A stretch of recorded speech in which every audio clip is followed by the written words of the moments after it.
Nabi kata antara yang menyebabkan pahala terus mengalir, walaupun tuan dia sudah puluhan tahun, 1000 tahun, 100 tahun duduk dalam alam barzakh, Nabi kata antaranya membina masjid. Cari masjid-masjid yang dibina, masuk walaupun RM1.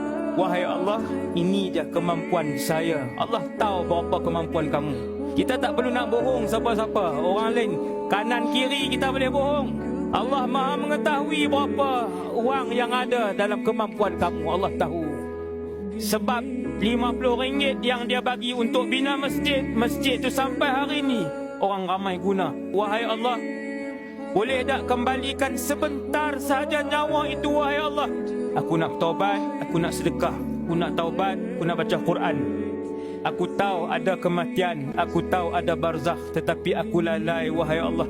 Ayat ni disebut dan diulang-ulang, disebut dan diulang-ulang, dan tidak akan diberikan nyawa yang kedua untuk sesiapa pun yang mati.